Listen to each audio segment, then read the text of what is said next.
Welcome and welcome back to my channel, guys. I had the pleasure of catching the Baylor University versus the Oregon Ducks, the ladies' women's basketball game last night.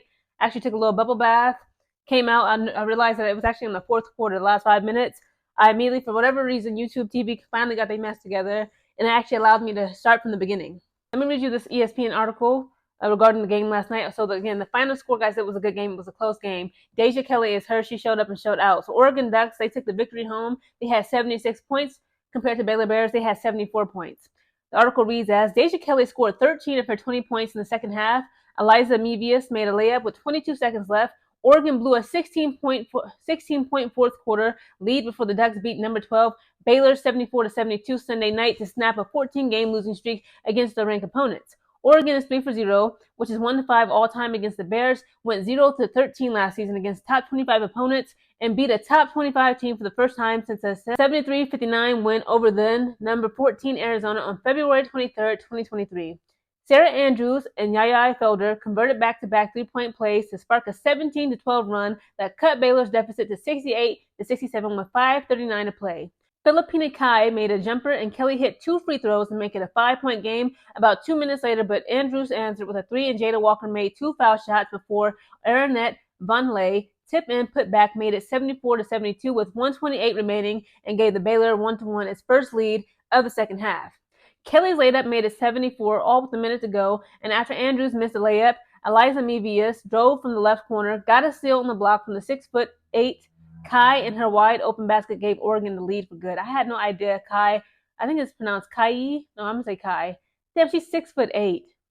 I don't know what it is, but like watching the women, even the men on the court, well, more so the women compared to men's basketball, they don't look as tall as you would as they are. Like 6'4" Satu Sabali, 6'4" Cameron Brinks. I'm like, these ladies are literally walking Amazons. But Walker led Baylor with 24 points, and Dariana Little-Page Bugg scored 19 and grabbed 10 rebounds. Andrews finished with 13 points. Alexis Whitfield scored 12 points on 5-5 shooting and grabbed 4 rebounds in the first half to help Oregon take a 35-27 lead into intermission. Walker made back-to-back layups, and Little-Page Buggs followed with another before Felder's fast break basket capped to an 8-0 spurt and gave Baylor a 25-20 lead with 6:55 left in the second quarter. Whitfield answered with a turnaround pull-up jumper, and after Sarah Andrews hit 2 free throws, the Bears scored 5 points in an 11-0 run to close the half. Baylor shot just 29%, 10-35 from the field, hit just 1 of 10 from three-point range, while the Ducks made 13-26 overall in the first half, but the Bears scored 9 points off 10 Oregon turnovers to remain its striking distance.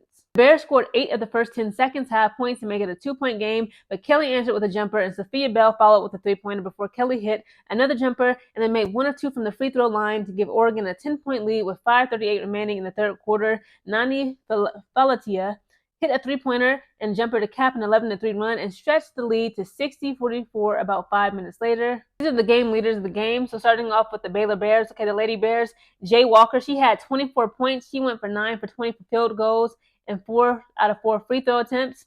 Now, Deja Kelly, okay, my Oregon Ducks, she had 20 points, was 7 for 17 for field goals, and then she made 6 out of her 8 free throws. Field goals, Baylor, they were 26 for 64. Damn. And then Oregon was 29 for 58. Three-pointers, Baylor was 4 for 16. Oregon a little bit better, 5 for 13. Rebounds, Baylor was 32. They got 32 rebounds, whereas Oregon had 35 rebounds.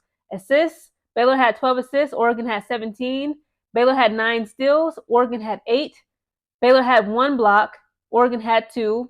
Baylor had 12 turnovers. Oregon had 18. Baylor had 21 fouls, whereas Oregon had 23 fouls. Again, guys, I've been a little bit nervous about Deja Kelly and how she would perform this season for the Oregon Ducks. Again, if you guys don't know, she was previously a great, ball player for North Carolina. I just love those blue uniforms. Honestly, I would never leave North Carolina. I would have never left North Carolina and entered the transfer portal as Deja Kelly did to leave North Carolina for Oregon just off the blue uniforms alone. Again, it's chef's kiss. Okay, one of my favorite colors is blue, especially light blue, like a baby blue. That powdered baby blue color of the North Carolina men and women's basketball teams, lovely. But again, Deja Kelly did whatever she felt was best for her in her career. I'm not sure if she wants to make it to the WNBA. I got to do more research on her. But what drew my attention to, I ain't gonna lie, what drew my attention to Deja Kelly was a little, which it's been kind of dismissed as rumors, the little love triangle she had with Caleb Love and that little boy that played for North Carolina. They was being messy. And also watching Raven Johnson's highlights and Malaysia Fulwiley, the way they was like terrorizing her last season when when she was still playing for North Carolina, it was North Carolina versus South Carolina, my Lady Gamecocks. The way they literally had that woman, they almost stripped her up out of her shoes. She fell on her back, guys. They put Deja Kelly on her back. They was blocking the ball, stealing the ball from her, putting it above her head. I was like, why is they doing Deja Kelly like this? People were saying like, Deja Kelly sucks. I can't believe that she plays women's college basketball. She needs to just give it up. But I saw like a lot of her highlights. I'm like, I like her style of play. She's smaller. Okay, on the court she's 5'8". She's from San Antonio, Texas.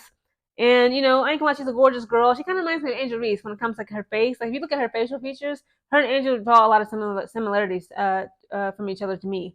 But again, I'm gonna continue to follow her collegiate career. I believe this is her last year. We'll see if she wants to declare for the WNBA. If she wants to make this a career and play in women's basketball. But again, she did a great job last night. Oregon Ducks, they defeated the Lady Bears. Okay, Baylor University, which is a great school. Okay, great talent, especially under Kim Mulkey. Baylor Bear produced the likes of Brittany Griner, okay, Dejanay Carrington, Alyssa Smith, Queen Egbo, okay, and just so many more talented ladies. So again, I still want it's so much going on in women's basketball, like college basketball. I'm actually overwhelmed, okay? It was so many games yesterday. Again, I had caught this coming out of the damn bathtub at the end of the fourth quarter. I'm just glad I was actually able to catch the game live and actually start from the beginning and just enjoy the game. Again, it was very close. It was just a 2-point ball game at the end of the final score. Again, like USC, the Trojans. I love me some Trojans. I love me some Juju Watkins. Shout out to her. But all these like blowout games, I agree again with Peter Love Sports. It is boring. It's like I need competition. Same thing with Gamecocks. The Gamecocks, they beat the Lady Wolverines, Michigan State by 6 points last week. And it's like, that's what I need, okay? They was giving them a run for their money. But again, this was a great basketball game last night. I say go. I'm going to still support both Oregon State and Baylor. Again, I got to support Baylor just off of the fact that Kim Mulkey was the head coach there. I love me some Kim so much that, I still got to keep tabs on her old team. Also, shout out to Sabrina Ionescu. Almost forgot. She was actually there in attendance with the Oregon Ducks, supporting her old team. Again, she played there for college, so she was there. She pulled up at the game. She was in the crowd. She was actually holding her WNBA champion trophy. Okay, the New York Liberty, they won the championship trophy. It was very controversial. I spoke about it here on my channel. It is what it is. They are the winners, and it was nice to see her be there. In fellowship with her old coaches, her old playmates, or her old, just being her old stumping grounds from her collegiate career. Comment down below your thoughts on Deja Kelly, her playing style, and what do you think her future career will be like in basketball.